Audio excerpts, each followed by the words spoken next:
Olá, bem-vindo, bem-vindas a mais uma palestra doutrinária da Sociedade Beneficente Espírita Bezerra de Menezes, que visa nos ferramentar para que obtenhamos sucesso nas nossas encarnações.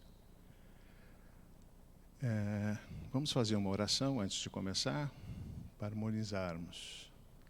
Então, mantendo o nosso pensamento elevado em Deus, vamos agradecendo ao plano espiritual, aos dirigentes espirituais dessa casa, ao mesmo tempo que te pedimos licença, Pai, para começarmos mais esta palestra doutrinária, que vai nos ajudar no nosso dia a dia, encarnados aqui na Terra, por hora.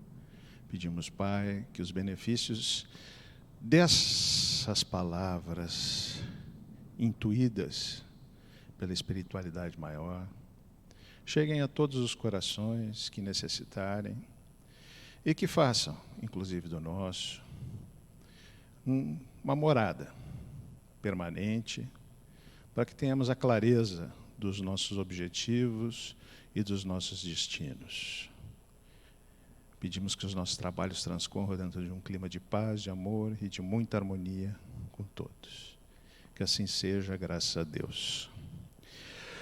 Bom, meu nome é Lorenzo, sou um trabalhador do movimento espírita, um trabalhador desta casa de amor, que é o Bezerra de Menezes.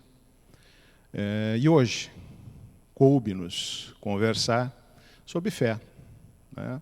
Então a gente preparou alguma coisinha a respeito de fé em nossa vida, né? Como essa fé é importante no nosso dia a dia, como essa fé é importante, até fundamental, também nas nossas encarnações, presentes e futuras, né? E como é que a gente pode entender isso como um instrumento valioso de evolução do ser humano.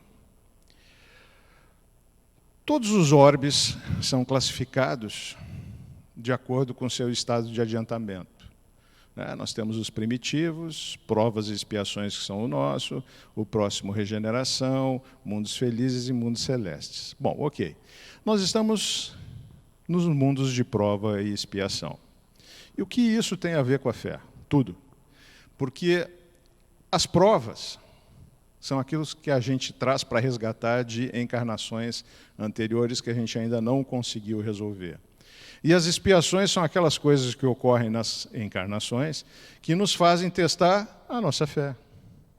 Mas tanto as provas quanto as expiações, elas só vão conseguir ser ultrapassadas com tranquilidade se usarmos o poder da nossa fé. Tem uma passagem interessante no Livro dos Espíritos, no Evangelho segundo o Espiritismo, no capítulo 19, que se chama Fé Movendo Montanhas, né? A fé move montanhas. O que isso quer dizer? Quer dizer que a gente vai mover montanhas com o poder do pensamento? Bom, Cristo, né, Jesus, falava muito em parábolas, em significados para que o povo daquela época conseguisse entender. Mas a gente tem que trazer para nós, para o nosso dia a dia, aquilo que foi dito há 2000 anos atrás. Então, reunidos, os apóstolos e Cristo, uma pessoa chega a Cristo e diz: olha, Cristo, você pode curar o meu filho? Meu filho está tresloucado, enfim, eu levei para os apóstolos não conseguiram curá-lo, você poderia fazer isso por mim? Você poderia curar meu filho? Aí Jesus, muito chateado, diz assim: incrédulos, até quando não vão acreditar no potencial deles mesmos? E disse mais, disse outras coisas, mas bem chateado com a situação. Aí pediu para que esse senhor trouxesse o filho na presença dele. E imediatamente Cristo impôs-se sobre a situação, falou com o espírito que estava o obsediando, convenceu o espírito de sair daquela obsessão, e o rapaz saiu curado na hora. Bom, aí os apóstolos foram até Cristo e perguntaram para Cristo: Cristo, Jesus, por que nós não conseguimos curar e você conseguiu curar? Ele disse assim: pela fé. Pela fé que eu tenho. Porque se vós conhecesseis o potencial que vós tendes, vós seriam Deus. Ou seja, se a gente conhecesse o potencial do nosso espírito e o potencial que o ser humano pode alcançar, nós também seríamos capazes de realizar prodígios, né, que na antiguidade se chamavam de milagres, e hoje a gente sabe que nada mais são do que a física em ação, que a gente às vezes talvez ainda não conheça pela física comum, mas pela física que os espíritos nos explicam, já existe uma explicação bem lógica para essa questão da manipulação do magnetismo, né? E mais, os espíritos protetores, nesse capítulo, colocam o magnetismo como uma das expressões da fé em ação. Ou seja, eles explicam que o movimento da fé faz com que nós consigamos mover os fluidos cósmicos, universais, transformando-os em fluidos magnéticos ou fluidos espirituais, e administrando isso nos necessitados.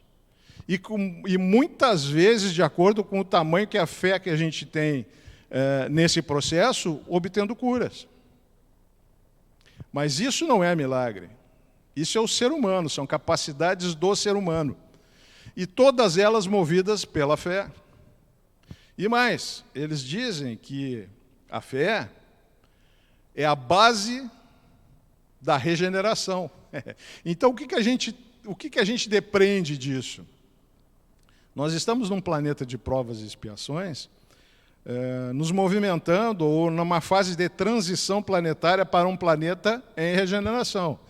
Se eles dizem que a fé é a base sólida e firme para a regeneração, o que nós, como seres encarnados aqui, ainda seres espirituais, tendo essa necessidade dessa experiência na carne, porque deixamos algumas coisas no passado não muito bem resolvidas e tivemos que voltar aqui para resolver? Nós temos que usar a fé como a base para que consigamos atingir os objetivos reencarnatórios de autoevolução, e não só da autoevolução, mas nos melhorando, conseguir melhorar as pessoas que estão na nossa volta. E isso só vai ocorrer se a gente tiver fé no processo. Mas para que a gente tenha fé no processo, a gente tem que desenvolver uma fé raciocinada, não uma fé imposta. Ninguém impõe fé a ninguém. A fé tem que ser adquirida ao longo do tempo pelo ensinamento que a gente adquire nos estudos, nas palestras, em todas as oportunidades, nas lives, nos podcasts, em tudo que a gente puder acessar, que seja da corrente do bem e que nos traga conhecimento para que a gente possa impulsionar esses desígnios de Deus, impulsionar esses potenciais humanos para trabalharmos melhor a nós mesmos e ajudar os outros a trabalhar também. Então, o que ele está dizendo, o que Jesus está dizendo, que isso está ao alcance de todos nós. Mas para que isso aconteça, eu tenho que entender que quando ele disse para os apóstolos: vós não curastes os que não tiveram fé, porque se tivessem a fé do tamanho de um grão de mostarda, diriam para aquela montanha: move-te, e ela se moveria. O que ele está querendo dizer? Que os apóstolos moveriam uma montanha com o poder do pensamento? Não, ele está fazendo uma analogia a respeito dos problemas cotidianos nossos. As montanhas são os obstáculos que a gente tem nas encarnações para evoluir. E como são grandes, né? E por reencarnarmos num planeta de provas e expiações, os nossos obstáculos ainda são muito grandes. Mas a boa notícia é que, se eu conseguir entender o processo, eu vou reencarnar num planeta em regeneração. Não mais num planeta de provas e expiações e não mais num planeta primitivo. Mas isso vai depender do trabalho que eu fizer como ser humano, o trabalho que eu fizer de conscientização, o conhecimento que eu adquiri do processo, para entender que a fé é a mãe de todas as virtudes. Ou seja, se ele disse para nós que fora da caridade não é salvação e que o amor incondicional é a expressão máxima dessa caridade, como é que eu vou conseguir atingir o amor incondicional e praticar a caridade? Só através da fé. Então a fé começa a se transformar num instrumento valiosíssimo de desenvolvimento das outras qualidades que nós precisamos para chegar à casa do meu Pai. Jesus disse isso. Ninguém chega à casa do meu Pai senão através de mim. O que ele quis dizer com isso? Que os conhecimentos que ele deixou para nós nas obras básicas são fundamentais para que a gente, ao final da nossa encarnação, quando a gente estiver dando conta daquilo que fez, a gente obtenha sucesso. E não o choro e o ranger de dentes, que normalmente acontece ao final de cada encarnação, porque paulatinamente a gente vem colocando, deixando de fazer, ou colocando oportunidades fora de melhoramento. Então, a fé combate essas montanhas. E uma dessas montanhas é o orgulho, que é um entrave maior para a ascensão do ser humano. Quando a gente conseguir entender isso, que a gente não é nada, a gente só é um pontinho no processo evolutivo, começamos do átomo, vamos chegar ao arcanjo, e tudo isso está interligado, segundo as obras básicas nos dizem, é porque a gente está no meio do caminho, a gente já esteve no início, a gente já passou pelo reino mineral, passou pelo reino vegetal, passou pelo reino animal, estamos no hominial e vamos chegar no angelical. Mas o tempo que isso vai decorrer, e a gente já tem alguns bilhões de anos nisso aí, o tempo que vai decorrer do átomo ao arcanjo vai depender de nós. Eles dizem que a nossa distância do átomo aos dias atuais, homem, e do homem ao arcanjo é a mesma distância. Mas será que a gente não pode encurtar essa distância do homem ao ser angelical, uma vez que nós já atingimos a plenitude da consciência? A gente já sabe definir o bem e o mal, a gente já sabe definir aquilo que é bom para nós, para a nossa caminhada, e aquilo que não é bom para a nossa caminhada. Será que com esses conhecimentos básicos e simples, a gente não pode antecipar essa caminhada, a gente não pode evoluir mais rapidamente? Será que a gente ainda vai precisar reencarnar com provas e passar por expiações? Mais uma vez, tendo o conhecimento de que a gente não precisa necessariamente passar por isso, dependendo do tamanho da nossa fé do processo, do tamanho do nosso entendimento do processo. A gente fica se perguntando se a gente realmente e efetivamente está aproveitando essas oportunidades. E para que a gente consiga fazer isso, a gente tem que entender o processo em si. E tem que começar a se autoanalisar. E se analisar no sentido de que a gente pode conhecer os nossos aspectos negativos, e esses aspectos negativos todos nós sabemos que temos, e nós mesmos sabemos quais são, e começar a trabalhar isso com muita fé no processo. Porque se eu não tiver fé, eu não consigo fazer esse trabalho. Eu tenho que fazer isso obrigatoriamente, eu tenho que entender isso, e essa fé vai ter que ser conquistada, não imposta, porque eu sei que isso vai ser melhor para mim. Não é por medo. Eu sei que isso é para isso que nós somos criados, para evoluir. É para isso que esse é o destino que Deus nos deu, a evolução. E se esse é o destino que Deus nos deu, o que nós estamos fazendo para atingir esses objetivos? Será que a gente está conseguindo aprender os conhecimentos que nos são impostos, que nos chegam a nós? E será que mais do que compreender esses ensinamentos, será que a gente está conseguindo colocar em prática isso, que é a parte mais difícil do conhecimento?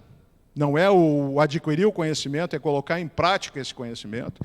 Porque a fé ela tem que ser ativa. Ela não pode ser uma fé passiva. Ela não pode ser uma fé imposta. Porque a fé imposta, ela tira o nosso raciocínio. Ela tira o nosso discernimento. Ela faz com que os menos esclarecidos se usem dessa fé cega, que ela se transforma em fé cega, uma fé fanática, e nós nos tornamos em fanáticos. Nem discutimos mais se aquele aspecto tá legal, ou se aquele aspecto tem que ser revisto, ou se aquele aspecto não pela evolução do ser humano, já tem que ser visto de uma outra forma. Kardec mesmo disse que a doutrina espírita, ela não se bastava em si só, ela ia se completar ao longo do tempo pela ciência, tão debatida nos dias de hoje. Hoje, com essa pandemia, se divide em dois grupos, os fanáticos e aqueles que acreditam nas descobertas científicas. Será que o fanatismo vai nos ajudar no dia a dia a transpor essas provas e essas expiações? Ou será que a fé raciocinada, o conhecimento, a ciência, que é um dos tripés, a gente nunca pode esquecer que o espiritismo é baseado em religião, filosofia e ciência. O espírita que não acreditar em ciência não é espírita, porque a gente tem que entender o espiritismo no seu tríplice aspecto. E hoje em dia, tem muito espírita sendo fanático. Aí a gente começa a questionar se conseguiram ler, conseguiram ter fé no processo, se conseguiram entender que sem essa relação de conhecimento ao longo do tempo, esse adquirir esses conhecimentos, eu não vou chegar a lugar nenhum. Porque eu vou começar a entender que os outros são donos do processo. E eu vou começar a acreditar piamente nos outros. Eu não vou questionar nada, nem à luz da lógica. Se aquilo ali tem lógica para o momento ou para a situação em que é aplicada. Se eu tiver fé cega, não vou fazer isso. Mas a fé cega vai nos obstaculizar a nossa encarnação. No momento que eu não me questiono em nada na minha vida, não me questiono se eu estou fazendo bem, se com aquela postura que eu tenho ao longo do tempo, eu estou fazendo bem para mim e para os outros, eu não vou conseguir evoluir se eu não conseguir fazer esse autoconhecimento que o espírita chama de reforma íntima. E que Santo Agostinho nos trouxe isso há muito tempo, né? E que nos traz um caminho seguro para conseguir fazer essa ferramenta tão útil na nossa vida, que é a questão de nos enxergarmos como somos. A gente olha para o espelho e sabe quem está ali na frente. Não é aquela pessoa que a gente mostra para o externo, é aquela pessoa que está no nosso interno. E todos nós, acreditem, temos problemas. Porque se não tivéssemos problemas, não estávamos encarnados novamente. Chico Xavier, naquela sua singeleza de expressar os seus pensamentos, mas a profundidade dessa singeleza, nos disse o seguinte: meu filho, se tu está encarnado, algum problema tu tem. E disse mais, ninguém erra de endereço. Ou seja, essas duas coisas somadas vão nos dar a ideia de quanto eu tenho que colocar fé no meu caminho para transpor esses obstáculos. O obstáculo da volta à carne, porque eu não consegui realizar as coisas que eu devia ter realizado nas últimas encarnações. O obstáculo de conviver numa família sanguínea, que não é a família espiritual, e que vai me trazer desafios, e às vezes desafios muito grandes, de harmonização, de relevação, de entender o processo, entender que nem sempre nós somos os bonzinhos. Ao longo do tempo a gente já foi algoz e já foi vítima. Não sou eu, são todos. Esse é o processo. Só que a boa notícia é que ao longo do tempo a gente tem conseguido realizar algumas coisas que nos dão a ideia, na nossa presente encarnação, de que a gente já conseguiu, por exemplo, chegar numa fé raciocinada, não numa fé imposta por alguém, um líder espiritual, que não te deixa nem pensar. O Espiritismo não é assim. O Espiritismo prega a fé raciocinada. E é só a fé raciocinada vai fazer com que a gente evolua como ser humano. E essas possibilidades, essas potencialidades do ser humano, elas têm que ser exploradas por nós para que a gente consiga atingir a nossa plenitude. Não só de autoajuda, mas a plenitude de ajudar aqueles que estão na nossa volta, os nossos amigos, os nossos colegas de trabalho, aqueles que não são tão amigos nossos, mas que nos ensinam muito durante todo o dia, durante todos os dias, nos antagonizando, e a gente não quer nem saber por que estão nos antagonizando, a gente só sabe que por algum motivo é. Né? E a gente só costuma achar que os outros é que são ruins porque estão antagonizando a gente, mas a gente não sabe o que fez para ele nas outras encarnações. E também não interessa saber o que fez. Interessa saber o processo, saber que se aquela pessoa tem um problema comigo, é porque a gente não resolveu isso nas outras encarnações. Então, tem que partir de mim essa solução. Se a outra pessoa não quer solucionar, problema dela. Mas quando eu me deixo atingir por esse ódio, por essa incompreensão, por essa maledicência, quando eu começo a repetir essas coisas de volta para a pessoa, esse problema que era dela passa a ser meu. E eu começo a entrar no processo não muito legal de perder uma encarnação, porque eu consegui me perder pelo meu orgulho, pelo meu ego. Então, gente, a fé é o instrumento mais valioso que a gente tem para trespassar esses mares revoltos. Imagina o seguinte, nós estamos vivendo uma pandemia mundial do coronavírus, Covid-19. Nós estamos praticamente isolados desde março desse ano. De março a agosto, são 8 meses. Nós já estamos entrando em setembro. O que isso diz para nós? Que a gente só pode passar por uma situação dessas, de confinamento e de extrema preocupação com a nossa saúde, com a fé. É com a fé em quê? Com a fé em Deus, de saber que essas coisas não acontecem por acaso. É com a fé de que esse vírus, embora esteja ceifando milhões de vidas no mundo, ele veio para nos ensinar alguma coisa, ele veio para nos trazer de volta para as nossas origens familiares. A gente voltou a conviver em família, a gente voltou a conviver com os nossos filhos, a gente está começando a entender o produto da nossa educação e muitos pais não estão gostando do que estão vendo. Por quê? Porque antes eu criava mais ou menos e entregava para o professor que se vire. Hoje não. Hoje eu tenho que aguentar aquilo que eu produzi. E aí a gente vê se o trabalho foi bem feito ou não foi bem feito.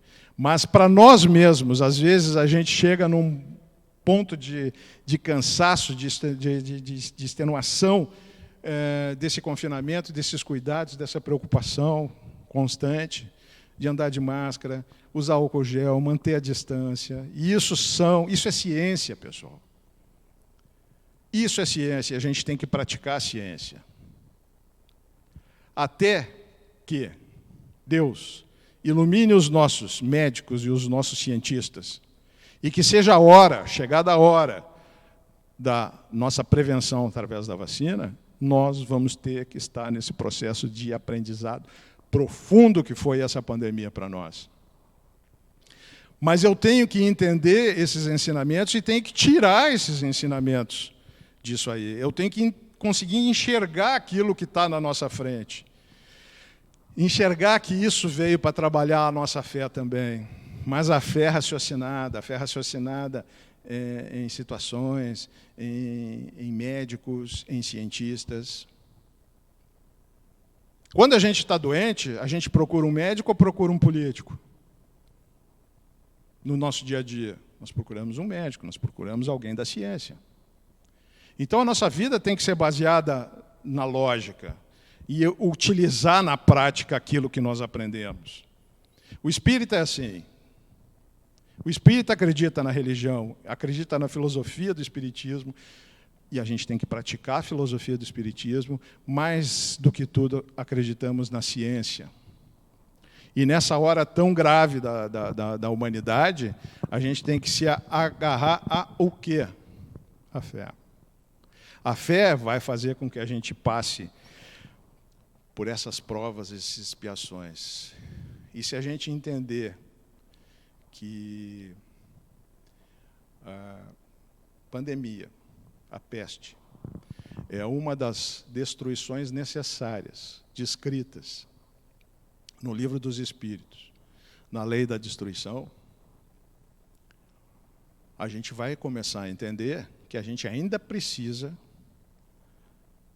dessas destruições necessárias para evoluirmos, saindo melhor do que quando entramos no processo de destruição. É para isso que elas servem. É para isso que essa pandemia veio. É para que faça a sociedade repensar naquilo que estava fazendo, às vezes automaticamente, sem até pensar no que se fazia, e entender que só através da nossa família, dos nossos resgates familiares, só através dessas expiações e dessas provas, eu vou fortalecer a minha fé. E quando eu fortaleço a minha fé, eu fortaleço o meu caminho, eu ganho algumas encarnações, porque na maioria das vezes, esses problemas que a gente traz conosco, ao final da encarnação, a gente tem mais do que quando trouxe. E na realidade a gente veio para cá para deixar esses problemas, resolver esses problemas. Então esse instrumento valioso que o Evangelho nos dá, que é a fé, e que explica que essa fé é a base, então, da nossa regeneração. E se a gente está pretendendo entrar num planeta em provas, num planeta em regeneração na próxima encarnação, porque essa ainda estamos num planeta de provas e expiações, então talvez na próxima a gente consiga chegar aqui e reencarnar na Terra. Porque se a gente não conseguir isso, a gente vai reencarnar num planeta que vibra como a gente. Talvez retornar a um planeta de provas e expiações que não seja a Terra, porque a Terra vai deixar de ser isso pelo desenvolvimento, né? Que obrigatoriamente tanto o planeta como o ser humano tem que ter. Então, urge, pois, que a gente entenda esses desígnios, a gente entenda que as montanhas que nós temos que mover na nossa vida não são montanhas verdadeiras de terra, são a analogia que Cristo fez dos nossos problemas que a gente tem que trespassar ao longo das nossas encarnações. A gente tem que pensar muito seriamente nisso, porque a gente não tem mais tempo para desperdiçar encarnação. A gente está num limiar. Quem entendeu fica, quem não entendeu vai reencarnar em outro planeta. Mas esse é o limiar. Essa é a hora dos trabalhadores da última hora. Porque não importa se eu entendi isso no primeiro dia ou no último dia, mas se entrar no meu coração e isso for sincero, eu vou ter conseguido evoluir na encarnação. E quando eu desencarnar, a pergunta que vão fazer para mim não é o quanto eu sei de espiritismo, é o quanto eu coloquei em prática o espiritismo. E isso nem todo mundo vai poder dizer ao longo do tempo, mesmo professando a fé espírita. Agradecendo então a oportunidade desses ensinamentos tão profundos para a nossa vida, vamos agradecendo o clima de paz e de amor que transcorreu nos nossos trabalhos e a intuição divina que vem aí para nos iluminar, para nos ensinar e para ajudar o maior número de corações possíveis a obter sucesso na sua encarnação. Agradecemos a Deus, ao plano espiritual e ao nosso benfeitor Bezerra de Menezes. Muito obrigado. Que assim seja.